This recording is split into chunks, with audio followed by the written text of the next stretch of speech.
আমন্ত্রণ রাতের বাংলাদেশে। শুরুতেই জানাবো শিরোনাম। ছাগল কাণ্ডে আলোচিত এনবিআর কর্মকর্তা মতিউর সহ পরিবারের সদস্যদের বিদেশ যাত্রায় নিষেধাজ্ঞা। শেয়ার কারসাজিতেও সিদ্ধহস্ত ছিলেন এই আমলা। তার স্ত্রী, তিনি এবং তার সন্তান যেন দেশের বাইরে চলে যেতে না পারেন, সেই জন্য আমাদের অনুসন্ধানকারী টিমের একটি আবেদনের পরিপ্রেক্ষিতে আমাদের আদালত থেকে নিষেধাজ্ঞা দেওয়া হয়েছে।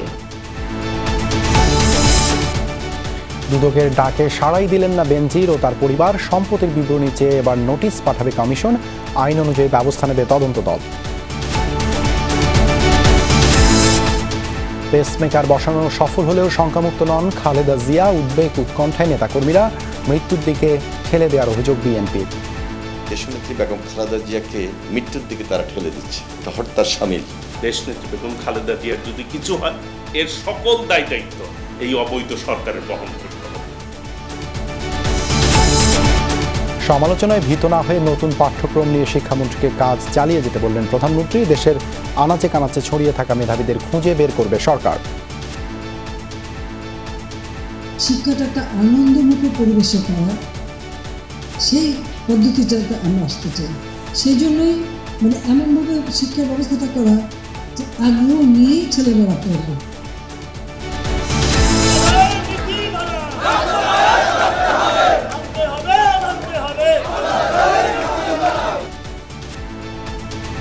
আন্দোলনের মুখে পদোন্নতি নীতিমালা পুনর্বহালের আশ্বাস। বুয়েটের বিদায়ী ভিসির। বিক্ষোভকারীদের অবরুদ্ধ অবস্থা থেকে পুলিশি প্রহরায় ফিরলেন বাসায়।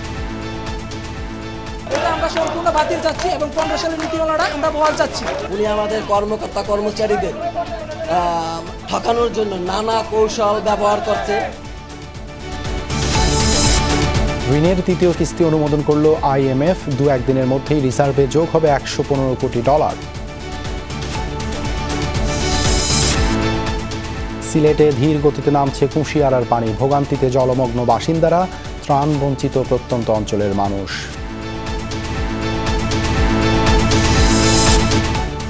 এছাড়াও রাতের বাংলাদেশে থাকছে T20 বিশ্বকাপে ভোরে আফগানিস্তানের মুখোমুখি হবে বাংলাদেশ। সেমিফাইনালের গাণিতিক সম্ভাবনা নিয়ে মাঠে নামবে টাইগাররা।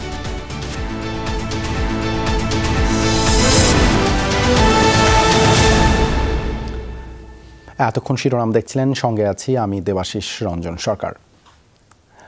দুর্নীতির অভিযোগ ওঠা ব্যক্তিদের বিদেশ যাত্রায় নিষেধাজ্ঞার বিষয়ে নির্দেশনা পেলে আইনি ব্যবস্থা নেওয়া হবে বলে জানিয়েছেন পুলিশ মহাপরিদর্শক চৌধুরী আবদুল্লাহ আল মামুন। সকালে ঢাকা রেঞ্জের 110তম প্রতিষ্ঠা বার্ষিকীর র্যালি শেষে কথা বলেন আইজিপি। আইনানুগ প্রক্রিয়ায় যখন আমাদেরকে আমরা যে কাউকেই যে কোনো সময় স্টপ করতে পারি, এটা একটা আইনানুগ প্রক্রিয়া। আইনানুগ প্রক্রিয়ায় যখন যেটা করা হয়, এটার যে রিকোয়ারমেন্ট আছে সেই অনুযায়ী আমরা দায়িত্ব পালন করি। ছাগল কাণ্ডে আলোচিত সদ্য ওএসডি হওয়া এনবিআর কর্মকর্তা মতিউর রহমান, স্ত্রী লায়লা কানিজ ও ছেলে তৌফিকুর রহমান অর্ণবের বিদেশ যাত্রায় নিষেধাজ্ঞা দিয়েছেন আদালত। এরই মধ্যে মতিউর দেশ ছেড়ে চলে গেছেন বলে খবর ছড়ালেও তা নিশ্চিত করেনি সংশ্লিষ্ট কোনো কর্তৃপক্ষ। কোরবানিতে 15 লাখ টাকার ছাগল কেনা নিয়ে সামাজিক মাধ্যমে আলোচনায় ইফাত। পিতৃ পরিচয় নিয়ে লুকোচুরির মাঝেই সামনে আসতে থাকে মতিউরের অবৈধ সম্পদের খবর। এনবিআরের কাস্টমস এক্সাইজ ও ভ্যাট আপিলেট ট্রাইব্যুনালের প্রেসিডেন্টের পদ থেকে মতিউরকে সরিয়ে দিয়ে ওএসডি করা হয়েছে। তিনি হারিয়েছেন সোনালী ব্যাংকের পরিচালকের পদও। বিষয়টি আমলে নিয়ে শুরু হয়েছে দুদকের তদন্ত। সংস্থাটির আবেদনে মতিউর ও তার প্রথম পক্ষের স্ত্রী লায়লা কানিজ আর সন্তান তৌফিকুর রহমান অর্ণবের বিদেশ গমনে নিষেধাজ্ঞা দিয়েছেন আদালত। অবৈধভাবে সম্পদ অর্জনের বিষয়টি অনুসন্ধানের জন্য একটি 3 সদস্য বিশিষ্ট টিম গঠন করা হয়েছে। সেই টিমের কার্যক্রম ইতোমধ্যে শুরু হয়েছে। তাদের 3 জনের বিরুদ্ধে বিদেশ গমনের নিষেধাজ্ঞা জারির জন্য একটি আবেদন করা হয়েছে টিম লিডার মোহাম্মদ আনোয়ার হোসেনের পক্ষে। বিজ্ঞ আদালত শুনানি শেষে তাদের 3 জনের বিরুদ্ধে বিদেশ গমনের নিষেধাজ্ঞা জারি করেছেন। সবশেষ ঈদের দ্বিতীয় দিন 18 জুন একটি বেসরকারি টেলিভিশনে ইন্টারভিউতে দেখা যায় মতিউরকে। এরপর বসুন্ধরা, ধানমন্ডি সহ মতিউরের বিভিন্ন বাসায় খোঁজ নিয়ে আর সন্ধান মেলেনি তার। এমনকি ঈদের ছুটির পর অফিস খুললেও তিনি আর এনবিআর কার্যালয়ে যাননি। খবর বেরিয়েছে আখাউড়া স্থলবন্দর দিয়ে দেশ ত্যাগ করেছেন মতিউর। যদিও বিষয়টি ঠিক নয় বলে জানিয়েছেন ব্রাহ্মণবাড়িয়ার পুলিশ সুপার। আমরা ইমিগ্রেশন চেকপোস্টের ইন্সপেক্টরের সাথে কথা বলেছি, তা আমাদের এখান দিয়ে ইমিগ্রেশন করেছে এই ধরনের কোনো তথ্য আমাদের কাছে নেই। আর যদি ইমিগ্রেশন করতে যাই তাহলে তো আমরা আমাদের সিস্টেমে এখানে আমরা বুঝতে পারবো, তখন প্রয়োজনীয় ব্যবস্থা নেব। তার অফিসিয়াল পাসপোর্টের তথ্য বলছে সবশেষ 2023-এর 7 জুলাই কানাডা থেকে দেশে ফেরার পর আর সেই পাসপোর্ট ব্যবহার করেননি মতিউর। আরও কোনো পাসপোর্ট আছে কিনা এ নিয়ে চলছে তদন্ত। এছাড়াও যে ইফাতকে কেন্দ্র করে এত কিছু, সে এবং তার মা মতিউরের দ্বিতীয় পক্ষের স্ত্রী শাম্মী আক্তার শিবলি দেশে আছেন কিনা এ নিয়েও সংশয় আছে। আখলাকুস সাফা, যমুনা নিউজ, ঢাকা। শেয়ার কারসাজিতেও সিদ্ধহস্ত ছিলেন সদ্য ওএসডি হওয়া মতিউর। দুর্বল কোম্পানির শেয়ার কিনে বিক্রি করেছেন বেশি দামে। এভাবে পুঁজি বাজার থেকে হাতিয়ে নিয়েছেন কোটি কোটি টাকা, যার প্রমাণ পাওয়া গেছে তার বিও অ্যাকাউন্ট থেকেও। বিশ্লেষকরা বলছেন পদে থেকে কোনো সরকারি কর্মকর্তা এ ধরনের অনৈতিক কাজ করতে পারে না। ছাগলকাণ্ডে আলোচিত মতিউর ছিলেন এনবিআরের একজন শীর্ষ কর্মকর্তা। নানা ফন্দি ফিকির করে তিনি ট্রেড ক্যাডার থেকে এসেছিলেন কাস্টমস ক্যাডারে। স্বল্প সময়ের জন্য পোস্টিং ম্যানেজ করেছিলেন পররাষ্ট্র মন্ত্রণালয়ে। কিন্তু এই কর্মকর্তার মূল পরিচয় হয়ে ওঠে শেয়ার ব্যবসায়ী হিসেবে। 2008 সালে শুরু করেন শেয়ার ব্যবসা। অল্পদিনেই পুঁজিবাজারে পরিচিত পান ম্যারাডোনা হিসেবে। দুর্বল কোম্পানির শেয়ার কম দামে কিনে কারসাজির মাধ্যমে দাম বাড়িয়ে দেন, লুটে নেন বিপুল পরিমাণ অর্থ। একসময় তার মূল ব্যবসায় হয়ে ওঠে প্লেসমেন্ট বাণিজ্য। ব্রোকারেজ হাউস ঘুরে দেখা গেছে Shahjalal equity management, Imtiaz securities এবং আইল্যান্ড সিকিউরিটিজে তার নিজের নামে থাকা বিও অ্যাকাউন্টে অন্তত 11টি কোম্পানির লাখ লাখ শেয়ার প্লেসমেন্ট হিসেবে নিয়েছেন মতিউর। ওনার অ্যাকাউন্ট আছে, উনি ওনার মতো রেগুলার আর যতগুলো ক্লায়েন্ট যেরকম ইয়ে করে বাই সেল করে উনি ওইভাবেই করে। একইভাবে নিজের 2 সন্তান অর্ণব ও ইপসিতা, স্ত্রী শাম্মী আক্তার শিবলি, বোন হাওয়ানুর বেগমের নামেও এসব ব্রোকারেজ হাউসে থাকা বিও অ্যাকাউন্টের মাধ্যমে প্লেসমেন্ট বাণিজ্য করেছেন। মতিউর সাহেব ওনার আত্মীয় স্বজনের নামে যে অ্যাকাউন্টগুলো খুলেছিলেন শেয়ার আমাদের এখানে ছিল, কিন্তু বছরখানেক আগে উনি শেয়ারগুলো অন্য কোথাও ট্রান্সফার করে নিয়ে গেলেন। প্লেসমেন্ট শেয়ারই বেশি উনি ইনভেস্ট করতেন। টার্গেট করে দুর্বল কোম্পানির প্লেসমেন্ট শেয়ার নিয়েই থেমে থাকেনি মতিউর। এসব কোম্পানি যাতে পুঁজিবাজারে তালিকাভুক্ত হয় তার ব্যবস্থাও করে দিতেন তিনি। তালিকাভুক্তির পর শুরু হয় কারসাজির মাধ্যমে দাম বৃদ্ধি, যা পুরোপুরি অনৈতিক বলছেন বিশ্লেষকরা। প্লেসমেন্ট শেয়ার তো নেক্সাসের ব্যাপারই, নামটাই তো প্লেসমেন্ট। সে আমি কার কাছে প্লেস করবো, আমি যাকে চিনি। এটা নেক্সাস ছাড়া হয় নাকি, তাই না? এরা অনেক কিছু করতে পারে, এরা শুধু গ্যামলিং না, ওরা they can do more than gambling. NBR এর কোনো কর্তা যদি প্লেসমেন্ট নেয় আর সেটার জন্য যদি তদবিরও করে, এটা তো কনফ্লিক্ট অফ ইন্টারেস্ট, তার চাকরি বৃদ্ধির বাইরে। কারণ সে ওই পজিশনে থাকে, সে তার ট্যাক্স কত কম বেশি করতেই পারে। তো সে সুবিধা দিয়ে আবার প্লেসমেন্ট নিচ্ছে। কেউ যদি এই প্রশ্ন তুললে কোনো উত্তর আছে? মতিউরের প্লেসমেন্ট বাণিজ্য নিয়ে উদ্বেগ ছড়িয়েছে নিয়ন্ত্রক সংস্থাতেও। যে প্লেসমেন্ট সংক্রান্ত বিষয়ে যে যদি কোনো ধরনের ম্যাল প্র্যাকটিসের কেউ কোনো ধরনের অভিযোগ করেন এবং সেই অভিযোগের প্রাথমিকভাবে সত্যতা পাওয়া গেলে দ্রুত ব্যবস্থা গ্রহণ করা হবে। সেকেন্ডারি মার্কেটেও দুর্বল কোম্পানির শেয়ার কারসাজিতে পিছিয়ে ছিলেন না মতিউর। আলমগীর হোসেন, যমুনা নিউজ, ঢাকা। দুদকের ডাকে শেষমেশ আর এলোই না বেনজির ও তার স্ত্রী সন্তান। এবার তার সম্পদের বিবরণী চেয়ে বেনজিরকে নোটিশ পাঠাতে যাচ্ছে দুর্নীতি দমন কমিশন। দুদক সচিব জানান, অন্যান্যদের বেলায় যা হয় বেনজিরের বেলাতেও তেমনই আইনি প্রক্রিয়া গ্রহণ করা হবে। অবৈধ সম্পদ অর্জনের বিষয়ে সশরীরে ব্যাখ্যা দিতে 2 দফায় ডাকা হয় সাবেক আইজিপি বেনজির আহমেদ ও তার স্ত্রী সন্তানদের। প্রথম দফায় সময় বাড়ানোর আবেদন করলেও পরে আর কোনো আবেদন দেওয়া হয়নি বেনজির ও তার পরিবারের পক্ষ থেকে। তবে দুদক সচিব জানান, গত বৃহস্পতিবার একটি লিখিত বক্তব্য পাঠিয়েছেন সাবেক এই আইজিপি। বেনজির আহমেদের স্ত্রী এবং 2 কন্যার ব্যক্তিগত শুনানির জন্য আজ 24 জুন নির্ধারিত করা ছিল তারিখ, তবে তারা আজ উপস্থিত হননি এবং এই তারিখ বর্ধিত করার বিষয়ে কোনো আবেদনপত্র দেননি। তবে একটি লিখিত বক্তব্য দিয়েছেন যেখানে তাদের অবস্থান তার বর্ণনা করা হয়েছে। বেনজিরের অঢেল সম্পদ অর্জনের বিচার এখন কিভাবে হবে?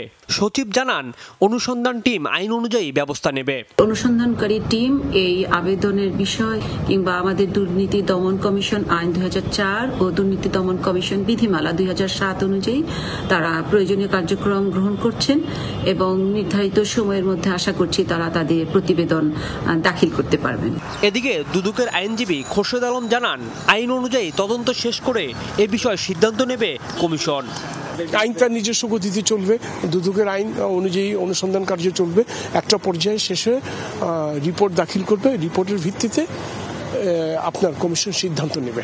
বেনজির ও তার স্ত্রী সন্তানদের জিজ্ঞাসাবাদের জন্য গত 28 মে তলব করে দুদক। দুদকের প্রধান কার্যালয় থেকে পাঠানো নোটিশে বেনজির আহমেদকে 6 জুন ও তার স্ত্রী সন্তানদের 9 জুন দুদকে হাজির হয়ে বক্তব্য দিতে বলা হয়েছিল।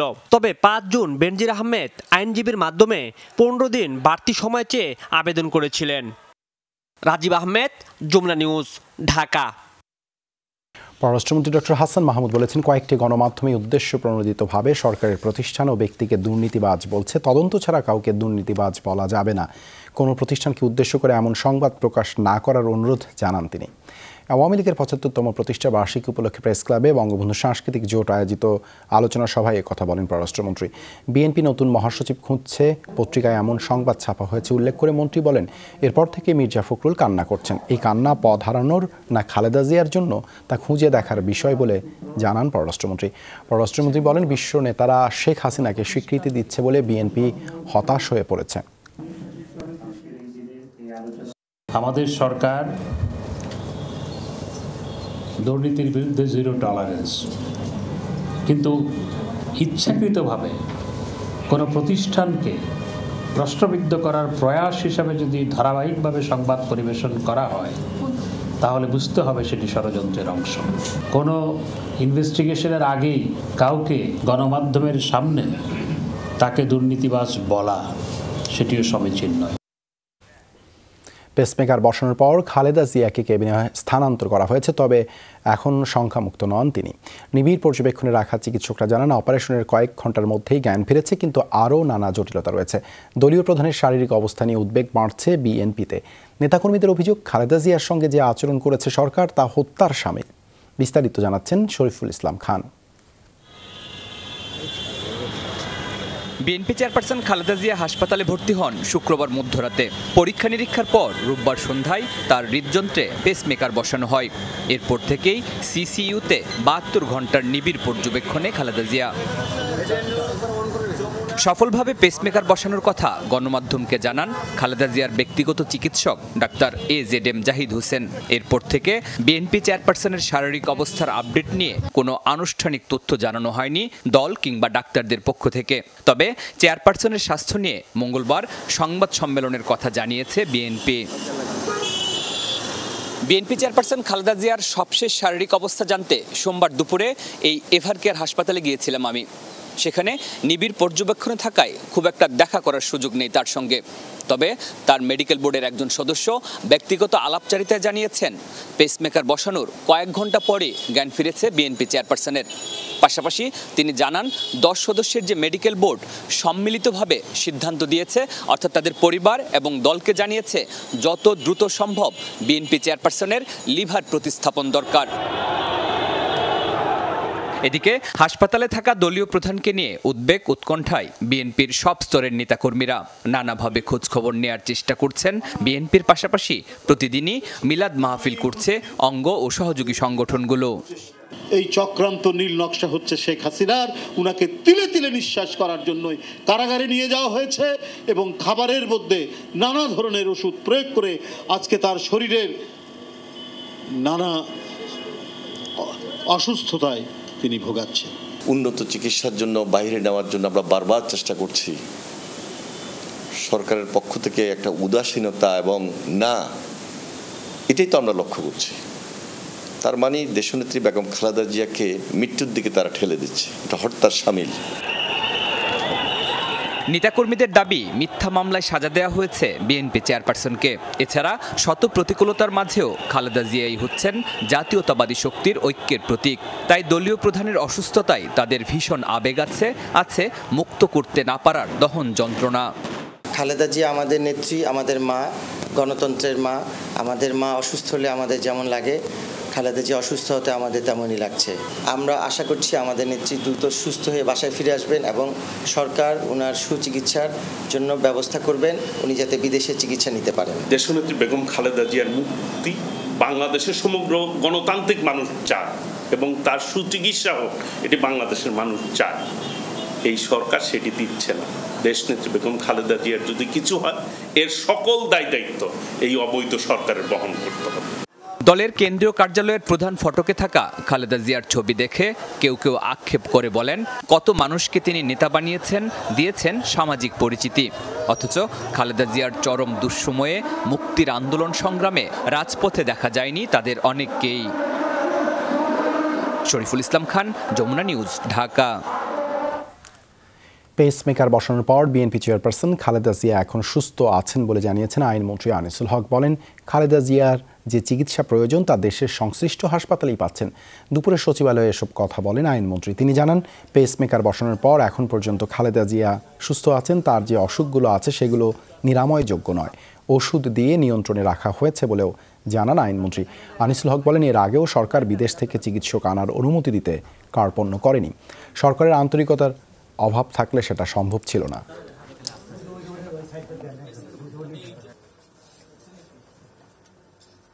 খালেদা জিয়া যেই চিকিৎসা প্রয়োজন তিনি যে হাসপাতালে আছেন সেই হাসপাতাল থেকে সেটা পাচ্ছেন বলেই এখন পর্যন্ত তিনি সুস্থ আছেন। কয়েকটা আছে যেগুলি সারার মতো এবং সেটাকে ট্রিটমেন্ট করে সেটাকে কমিয়ে রাখতে হবে। স্বভাব অনুযায়ী নতুন শিক্ষা কারিকুলাম নিয়ে অনেকেই সমালোচনা করছে। এ বিষয়ে ভীত না হতে শিক্ষামন্ত্রীকে পরামর্শ দিয়েছেন প্রধানমন্ত্রী শেখ হাসিনা। সকালে শিক্ষাবৃত্তি বিতরণ অনুষ্ঠানে অংশ নিয়ে এসব কথা বলেন তিনি। শিক্ষা ব্যবস্থায় ছেলেরা কেন মেয়েদের থেকে পিছিয়ে যাচ্ছে তা খুঁজে বের করার নির্দেশও দেন সরকার প্রধান। শিক্ষা সবার অধিকার, মানুষ সবার মন্ত্রণা, এই দেশেতে সবচেয়ে ভালো বুঝেছেন শেখ হাসিনা। বঙ্গবন্ধু মেধা অন্বেষণ স্কলার অ্যাওয়ার্ড বিজয়ীরা সরকার প্রধানের সামনে তুলে ধরেন তাদের অনুভূতি। ছোটদের মুখে এমন মেধাবী বক্তব্য শুনে তাদের জড়িয়ে ধরেন শেখ হাসিনা।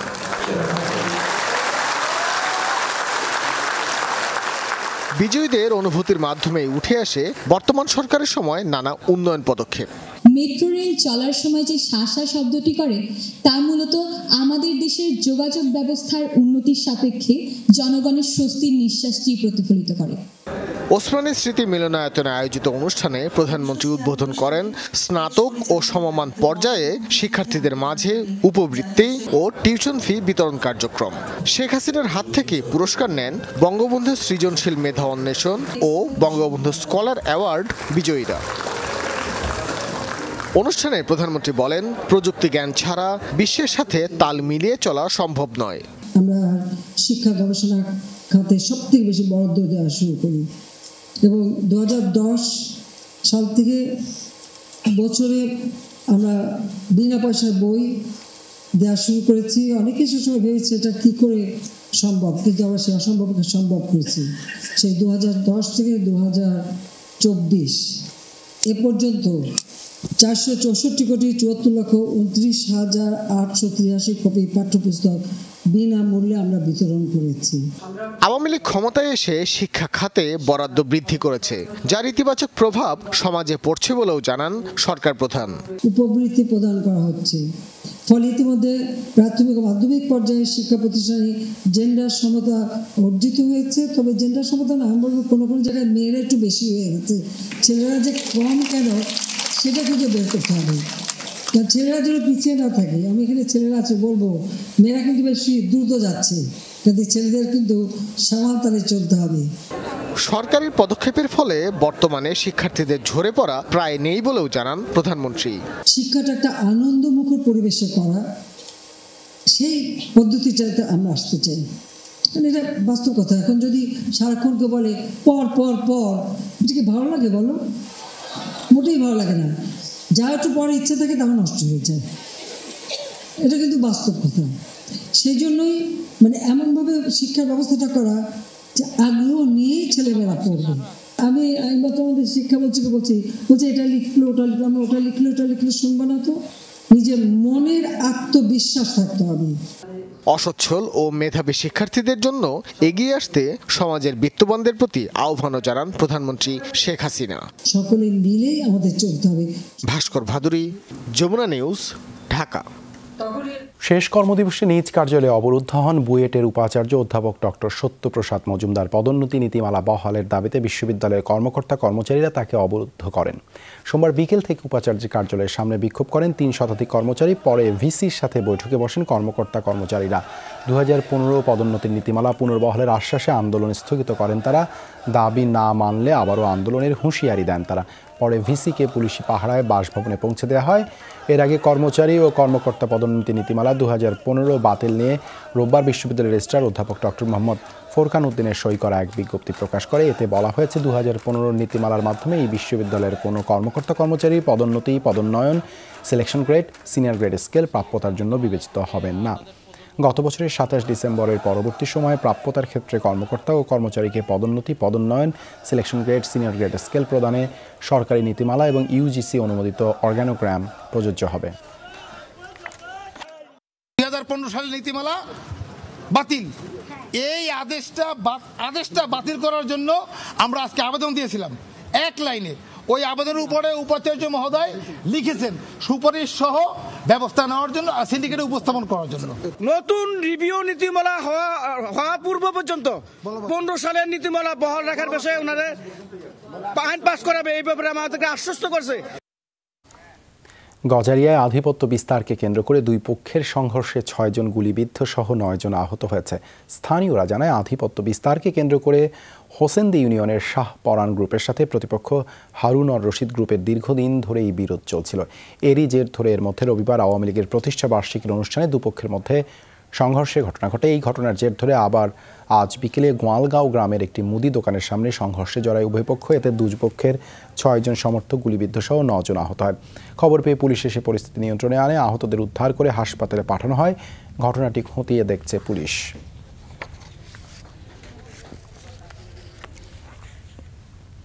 সরকারের বিভিন্ন বিভাগ ও আর্থিক খাতের দুর্নীতি নিয়ে আজ জাতীয় সংসদে সোচ্চার ছিলেন সংসদ সদস্যরা। ব্যাংক খাত, পুলিশ বিভাগ এবং রাজস্ব খাতের দুর্নীতিবাজ কর্মকর্তাদের বিরুদ্ধে কঠোর ব্যবস্থা গ্রহণের দাবি জানান একাধিক সংসদ সদস্য। বলেন, সীমাহীন দুর্নীতির কারণে বিশ্বের কাছে বাংলাদেশের ভাবমূর্তি নষ্ট হচ্ছে। আলোচনায় অংশ নিয়ে সরকারের বিভিন্ন বিভাগের দুর্নীতির প্রসঙ্গ টানেন সংসদ সদস্যরা। বিভিন্ন কর্মকর্তাদের দুর্নীতির ফিরিস্তি তুলে ধরে তারা বলেন, রাষ্ট্রীয় ক্ষমতা ব্যবহার করে দুর্নীতি করা হচ্ছে। এসব দুর্নীতির কারণে বিশ্বের কাছে বাংলাদেশের ভাবমূর্তি নষ্ট হচ্ছে। একথা এখন অস্বীকার করার উপায় নাই যে সাবেক পুলিশ প্রধান ও সেনা প্রধানের দুর্নীতি চিত্র হিমশৈলের, অর্থাৎ আইসবার্গের টিপ অফ আইসবার্গ মাত্র, ক্ষুদ্র পরিভাগ মাত্র। এখনো বিশেষ ব্যবস্থা গ্রহণ করে দুর্নীতি বিস্তার রোধ করা না গেলে হিমশৈলের ধাক্কায় দেশের উন্নয়ন অগ্রগতির সলিল সমাধি হবে। টাকা পাচারের জন্য বাজেট বাস্তবায়ন চাপে পড়ছে উল্লেখ করে সংসদ সদস্য ব্যারিস্টার সৈয়দ সাইদুল হক সুমন বলেন, বেনজির আহমেদ কিংবা মতিউর রহমানদের দুর্নীতির দায় মন্ত্রণালয় এড়িয়ে যেতে পারে না। তিনি দুর্নীতিবাজ কর্মকর্তাদের বিষধর রাসেল ভাইপারের সাথে তুলনা করেন। রাসেল ভাইপার সাপ চলে আসছে মাননীয় স্পিকার। এই সাপ আসার কারণে সরকারে যখন সাপ আসে প্রকৃতিতে বেজি থাকে, এই বেজি করে কি সাপরে নিয়ন্ত্রণ করে। কিন্তু এই সরকারে দেখা যাচ্ছে বিভিন্ন জায়গায় রাসেল ভাইপার আছে, কিন্তু বেজি ওই পরিমাণ নাই যে এই সাপরে ধরবে মাননীয় স্পিকার। কয়েকটি ব্যাংক থেকে লুটপাট এবং অর্থ পাচারের ঘটনায় সরকারের অনেক উন্নয়ন কর্মকাণ্ড ম্লান করে দিয়েছে। এদের বিরুদ্ধে কঠোর ব্যবস্থা গ্রহণের জন্য প্রধানমন্ত্রীর কাছে দাবি জানান সংসদ সদস্য ABM রুহুল আমিন হাওলাদার। কয়েকটি ব্যাংকের অর্থ লুটপাট সহ দুর্নীতিবাজ বিদেশে অর্থ পাচার ব্যক্তিদের কারণে এই উন্নয়নের সুফল মেলান হয়ে যাচ্ছে। প্রধানমন্ত্রী এদেরকে আইনের আওতায় আনতে হবে। ব্যাংক ঋণ খেলাপির ব্যাপারে উপযুক্ত সিদ্ধান্ত নিতে ব্যাপারে আমরা আপনাকে সর্বাত্মক সহযোগিতা করব। দুর্নীতি বন্ধে শুধুমাত্র দুদকের উপর ভরসা না করে একটি জাতীয় কর্মকৌশল গ্রহণের প্রস্তাব করেন সংসদ সদস্য সৈয়দ মোহাম্মদ ইব্রাহিম। আমাদের সামনে যে সকল বিষয় বাধা, তার মধ্যে অন্যতম মাদক, দ্বিতীয়, দুর্নীতির সর্বগ্রাসী আগ্রাসন। দুর্নীতি দমনের জন্য শুধুমাত্র দুর্নীতি দমন কমিশনকে শক্তিশালী না করে তাদেরকে তাগাদা না দিয়ে একটি জাতীয় কর্মকৌশল আবিষ্কার করা প্রয়োজন। সংসদে লিখিত জবাবে অর্থমন্ত্রী জানান, চলতি অর্থবছরের জুলাই থেকে এপ্রিল পর্যন্ত 10 মাসে বাংলাদেশে বসবাসকারী ভারতীয়রা $5 কোটি নিজ দেশে নিয়ে গেছেন। এখন আলোচনায় অংশগ্রহণ করবেন মাসুদুজ্জামান রবিন, যমুনা নিউজ, ঢাকা। বাংলাদেশকে দেয়া ঋণের তৃতীয় কিস্তি ছাড়ের অনুমোদন দিয়েছে আন্তর্জাতিক মুদ্রা তহবিল IMF। আগামী দুদিনের মধ্যে $111.50 কোটি পাওয়ার আশা বাংলাদেশ ব্যাংকের। যুক্তরাষ্ট্রের রাজধানী ওয়াশিংটনে IMF সদর দপ্তরে অনুষ্ঠিত বৈঠকে তৃতীয় কিস্তি ছাড়ের অনুমোদন দেওয়া হয়েছে। এই অর্থ যোগ হলে মোট রিজার্ভ হবে $26 বিলিয়ন। প্রায় 19 জুন পর্যন্ত দেশের মোট রিজার্ভ ছিল $24.78 বিলিয়ন। ঋণের কিস্তি অর্থ ছাড়ের বিষয়ে IMF-এর দেয়া শর্ত বাস্তবায়ন এবং অর্থনৈতিক সংস্কারের অগ্রগতি দেখতে আজ সোমবার ঢাকায় আসে সংস্থাটির একটি মিশন। তারা 8 মে পর্যন্ত বাংলাদেশে অবস্থান করে সরকারের বিভিন্ন সংস্থার সঙ্গে বৈঠক করবেন।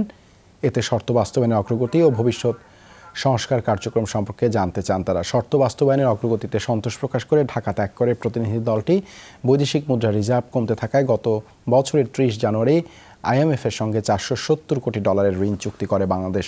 এর 3 দিন পর প্রথম কিস্তিতে $47,62,70,000 ছাড় করে সংস্থাটি। এরপর গত 16 ডিসেম্বর আসে দ্বিতীয় কিস্তির $68,20,00,000। IMF যে আজকে বোর্ড মিটিং এ আমাদের ঋণের তৃতীয় কিস্তি ছাড়ের বিষয়ে যে সিদ্ধান্তটা ছিল সেটা অনুমোদিত হয়েছে এবং আমরা আশা করছি আগামী 1-2 দিনের মধ্যেই এই ঋণের যে তৃতীয় কিস্তি আমাদের অ্যাকাউন্টে জমা হবে।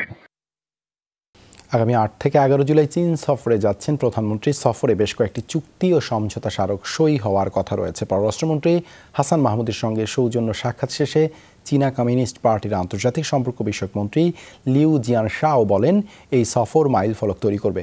অন্যদিকে পররাষ্ট্রমন্ত্রী জানান, ব্রিক্সে যুক্ত হতে চীনের সহযোগিতা চেয়েছে ঢাকা। 4 দিনের সফরে বাংলাদেশে চীনের কমিউনিস্ট পার্টির আন্তর্জাতিক বিভাগের মন্ত্রী লিউ জিয়ানশাও দুপুরে রাজধানীর একটি হোটেলে পররাষ্ট্রমন্ত্রী ডক্টর হাসান মাহমুদের সাথে সৌজন্য সাক্ষাৎ করেন তিনি। আলোচনায় উঠে আসে আগামী মাসের 8 থেকে 11 জুলাই পর্যন্ত প্রধানমন্ত্রী শেখ হাসিনার বেইজিং সফর প্রসঙ্গ, যেখানে দ্বিপাক্ষিক সম্পর্ক জোরদার ও ঢাকা বেইজিং এর মধ্যে কয়েকটি চুক্তি সই নিয়ে আলোচনা হয়েছে। স্মার্ট বাংলাদেশ বিনির্মাণ ও রোহিঙ্গা প্রত্যাবাসন নিশ্চিতে চীন পাশে থাকবে বলেও জানান দেশটির সফররত মন্ত্রী।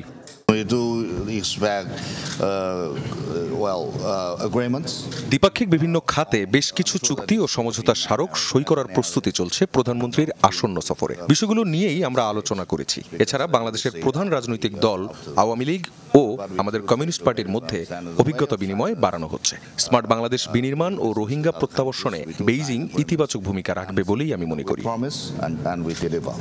বৈঠক শেষে পররাষ্ট্রমন্ত্রী ডক্টর হাসান মাহমুদ জানান, বাণিজ্য ঘাটতি কমানো এবং ব্রিক্সের সদস্য হতে চীনের সহযোগিতা চাওয়া হয়েছে। এছাড়া রোহিঙ্গা প্রত্যাবাসনে ভূমিকা রাখার কথা পুনর্ব্যক্ত করেছে চীন। যে কোনো ফরম্যাটে ব্রিক্সে যাতে বাংলাদেশের অন্তর্ভুক্তি হয়, সেটি মেম্বার কান্ট্রি আর partner country, whatever the decision BRICS takes, সেটা নিয়ে আলোচনা করেছি, তাদের সমর্থন সহায়তা কামনা করেছি।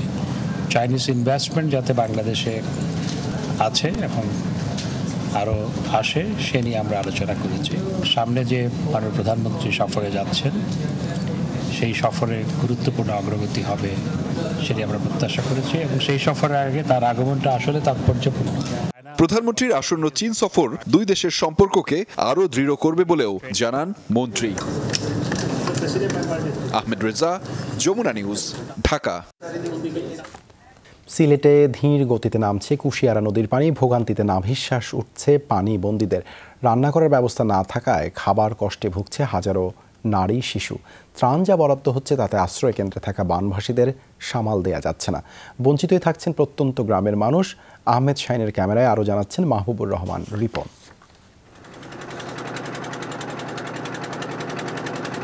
ওসমানীনগর উপজেলার এই আশ্রয় কেন্দ্রে 10 দিন ধরে যেসব পরিবার উঠেছেন তাদের জন্য একবার বরাদ্দ হয়েছে ত্রাণ। পরে যারা এসেছেন তাদের কপালে সাহায্য জোটেনি। যারা সামান্য খাদ্য সহায়তা পেয়েছেন তা শেষ 2 দিন আগেই। কিচ্ছু নাই আলিও টিয়ন দে তাই ও এক বস্তা চাউল দিছে না অত তাই দেখরা অত তার কিচ্ছু নাই আর দিন ধরে আইছি তখন এক বস্তা মাল হয়েছে আমরা টিয়নেও দিছ আর কিচ্ছু আমরা পাইছি না। সরকারি হিসাবে সিলেট জেলার এই উপজেলায় গত 2 দিনে বানভাসী মানুষের সংখ্যা বেড়েছে 7,000। 24 ঘন্টায় নতুন করে আশ্রয় কেন্দ্রে এসেছে 200 মানুষ।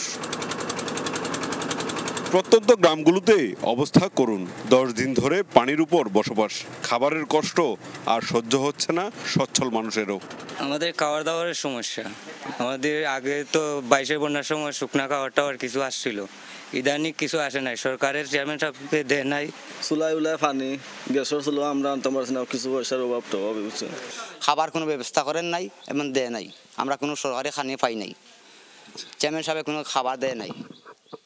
10 দিন ধরে এই এলাকার মানুষজন এরকম পানিবন্দী অবস্থায় রয়েছেন, যাদের ঘরে খাবার আছে কিন্তু রান্নার ব্যবস্থা নেই, তাই অভুক্তই থেকে যাচ্ছেন। এই মুহূর্তে তারা যেটা বলছেন, সরকারি সহায়তার দরকার নেই, তাদের খাবার নিয়েই যদি রান্না করে তাদের বাড়ি পর্যন্ত পৌঁছানো যায় তাহলেই তাদের মুক্তি মিলবে। জেলায় এখনো পানিবন্দী 8 লাখের মধ্যে আশ্রয় কেন্দ্রে দিন কাটছে 14,000 বানভাসীর। মাহবুবুর রহমান রিপন, যমুনা নিউজ, সিলেট। চট্টগ্রামের আলকরণে 2 ভবনের মাঝখানে পড়ে থাকা এক ব্যক্তির গলিত মরদেহ উদ্ধার করেছে পুলিশ জানায় সন্ধ্যায় বন্ধন টাওয়ারের পাশে মরদেহটি দেখে থানায় খবর দেন স্থানীয়রা। ফলে পুলিশ এসে মরদেহটি উদ্ধার করে ময়নাতদন্তের জন্য চট্টগ্রাম মেডিকেল কলেজ হাসপাতালে পাঠায়। এ সময় মরদেহের পাশ থেকে 2টি মোবাইল ফোন উদ্ধার করে পুলিশ। স্থানীয়রা জানায় গত 2 দিন আগে পাশে থাকা বহুতল ভবনটিতে জানালা দিয়ে মোবাইল চুরি হয়।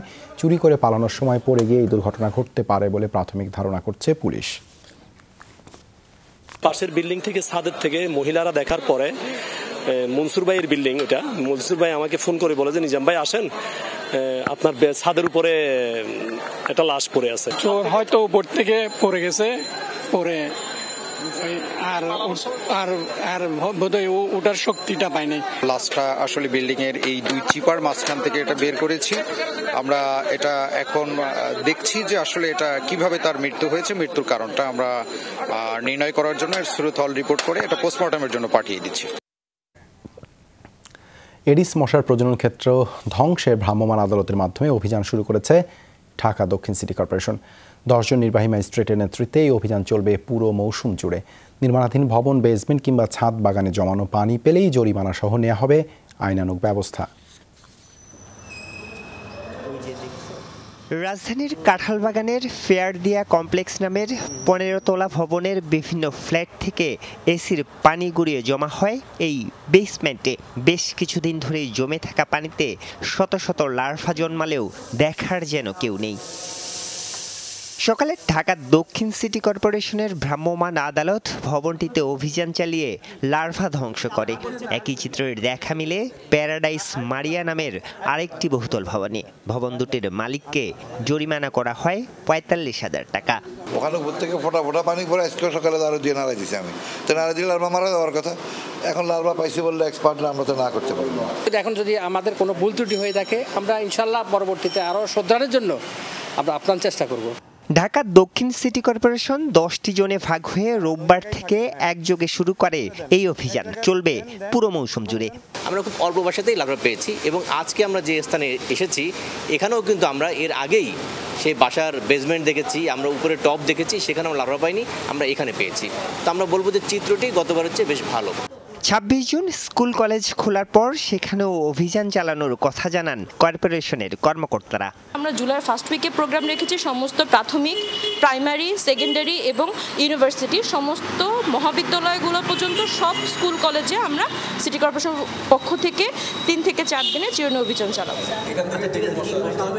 চলতি বছর ডেঙ্গুতে মারা গেছে 41 জন, এর মধ্যে 29 জনেরই মৃত্যু হয়েছে রাজধানীর বিভিন্ন হাসপাতালে।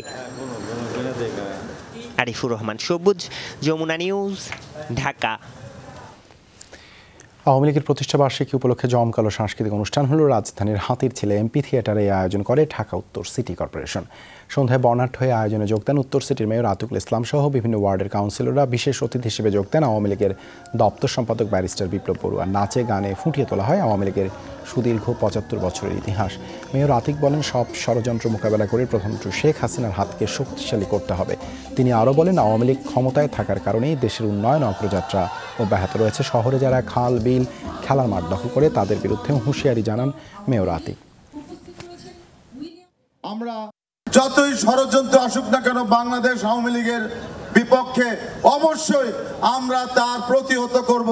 এটি আমাদেরকে প্রতিজ্ঞা করতে হবে। আমাদের প্রতিজ্ঞা করতে হবে মাননীয় প্রধানমন্ত্রীর হাতকে শক্তিশালী করার জন্য। কংগ্রেস নেতৃত্বাধীন বিরোধী জোটের বিক্ষোভের মধ্যে দিয়েই শুরু হলো ভারতের নতুন পার্লামেন্টের প্রথম অধিবেশন। ক্ষমতাসীন বিজেপি জোটের বিরুদ্ধে সংবিধান লঙ্ঘনের অভিযোগ আনে কংগ্রেস নেতৃত্বাধীন ইন্ডিয়া জোট। অধিবেশনের শুরুতেই অস্থায়ী স্পিকার হিসেবে ভর্তৃহারি মহাদেবকে শপথ বাক্য পাঠ করেন প্রেসিডেন্ট দ্রৌপদী মুর্মু। নিয়ম অনুযায়ী সবচেয়ে প্রবীণ এবং বেশিবার নির্বাচিত এমপি অস্থায়ী স্পিকার হিসেবে নির্বাচিত হন। বিরোধী শিবিরের অভিযোগ, কংগ্রেসের এমপি সুরেশ ৮ বার এমপি হলেও মহাদেব হয়েছেন ৭ বার এমপি। কেন্দ্রীয় পরীক্ষায় দুর্নীতি এবং প্রশ্ন ফাঁস ইস্যুতেও ক্ষোভ জানান বিরোধী নেতারা। এর আগে প্রধানমন্ত্রী নরেন্দ্র মোদী সহ এমপিরা শপথ গ্রহণ করেন।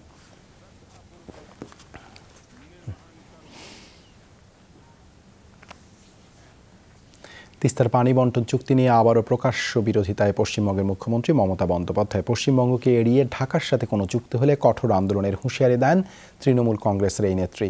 সম্প্রতি প্রধানমন্ত্রী শেখ হাসিনার ভারত সফরে তিস্তার পানি বন্টন চুক্তি নিয়ে আলোচনায় খবর প্রকাশ্যে এলে এক সংবাদ সম্মেলনে এই ক্ষোভ ঝাড়েন মমতা বন্দ্যোপাধ্যায়। ভারতের প্রধানমন্ত্রী নরেন্দ্র মোদীর আমন্ত্রণে ২১ জুন দুদিনের রাষ্ট্রীয় সফরে নয়াদিল্লি যান প্রধানমন্ত্রী শেখ হাসিনা। বরাবরের মতো এবারও উঠে আসে তিস্তার পানি বন্টন চুক্তির আলোচনা। আলোচনায় বলা হয়, তিস্তা নদী সংরক্ষণ ও ব্যবস্থাপনায় শিগগিরই বাংলাদেশ সফর করবে ভারতীয় কারিগরি দল, যা প্রকাশ্যে আসার পরপরই খোলামেলা বিরোধিতায় নামেন পশ্চিমবঙ্গের মুখ্যমন্ত্রী মমতা বন্দ্যোপাধ্যায়। সোমবার এক সংবাদ সম্মেলনে তিস্তা ও গঙ্গার পানি বন্টন চুক্তি নিয়ে ক্ষোভ প্রকাশ করেন তিনি। আপনারা করছেন জমি বিক্রি, ওরা করছে বাংলাকে বিক্রি। জলের আরেক নাম জীবন। ওরা জানে না উত্তরবঙ্গের একটা মানুষ আগামী দিন পানীয় জল পাবে না, এবং জল নেই তিস্তায়। গায়ের জোরে ভাবছে নর্থ বেঙ্গল থেকে জিতেছি বলে নর্থ বেঙ্গলের মানুষকে ডিপ্রাইভ করব। রাজ্য সরকারকে না জানিয়ে কেন্দ্রীয় সরকারের চাপিয়ে দেওয়া কোনো সিদ্ধান্ত মেনে নেওয়া হবে না বলে সাফ জানিয়ে দেন মমতা। একতরফাভাবে কোনো পদক্ষেপ নেওয়া হলে গোটা দেশ জুড়ে বড় আন্দোলনের হুমকিও দেন তৃণমূল কংগ্রেসের এই নেত্রী। ইলেকশন হয়, এখনো পর্যন্ত শপথ হলো না এমপিদের, এর মধ্যে বিক্রি করে দিল বাংলার জল না জানিয়ে। এটা দরকার হলে যদি না শোনে একতরফা কোনো সিদ্ধান্ত নেওয়া হয়, তাহলে কিন্তু বাংলা জুড়ে আন্দোলন চলবে, দেশ জুড়ে চলবে। শুধু তাই নয়, আত্রাই নদীর উপর নির্মিত বাঁধ নিয়েও ক্ষোভ প্রকাশ করেন মমতা। এ বাঁধের কারণে দক্ষিণ দিনাজপুরের মানুষ পানি পাচ্ছে না বলে দাবি তার। আত্রাই নদীতে আপনারা জানেন বালুরঘাটে, যদিও বালুরঘাটের মানুষেরা ঢেলে ভোট দিয়েছেন বিজেপিকে, দিতেই পারেন, এটা তাদের অধিকার, কিন্তু তারা তো জানেন আত্রাই নদী যেটা থেকে জল আসতো বালুরঘাটের মানুষ পেতেন, দক্ষিণ দিনাজপুরের মানুষ পেতেন, ওখানে বাংলাদেশ চায়নাকে দিয়ে একটা ড্যাম করে টোটালটা বন্ধ করে দিয়েছে। এদিকে রাজ্য সরকারের অংশগ্রহণ ছাড়া তিস্তা ও গঙ্গার পানি বন্টন নিয়ে ঢাকার সাথে আলোচনা মেনে নেওয়া হবে না বলেও মোদীকে চিঠিতে জানিয়েছেন মুখ্যমন্ত্রী মমতা বন্দ্যোপাধ্যায়। অনিক রহমান, যমুনা নিউজ। সেমিফাইনালের গাণিতিক সম্ভাবনার সাথে সান্ত্বনার এক জয় নিয়ে দেশ ফেরার লক্ষ্যে কাল আফগানিস্তানের বিপক্ষে মাঠে নামবে বাংলাদেশ। সেন্ট ভিনসেন্টে ম্যাচ শুরু হবে বাংলাদেশ সময় ভোর 6:30টায়। টাইগারদের সহকারী কোচ নিক পোথাস বলছেন, পাওয়ার হিটিং ছাড়া টি-20তে ভালো করা সম্ভব নয়। প্রশ্ন রেখেছেন, 2007-এর পর কি কোনো পরিবর্তন হয়েছে বাংলাদেশের ক্রিকেটে? 2007 সালে বাংলাদেশের লক্ষ্যটা ছিল সুপার 8, 2024-এ এসেও বদলায়নি তা। তবে এবারের টুর্নামেন্ট নতুন একটা মাত্রা পাবে যদি জয় দিয়ে শেষটা রাঙিয়ে দিতে পারে টাইগাররা। টুর্নামেন্টের যে থিম আউট অফ দিস ওয়ার্ল্ডের মতো আউট অফ দ্য টুর্নামেন্ট হওয়ার আগে সেই জয়টাই যে বড় প্রাপ্তি হবে বাংলাদেশের জন্য। পারবে কি নাজমুল শান্তর দল শেষটা রাঙিয়ে দিতে? Amit, Jamuna sports, West Indies. এই ছিল রাতের বাংলাদেশে। এতক্ষণ আমাদের সাথে থাকার জন্য ধন্যবাদ সবাইকে।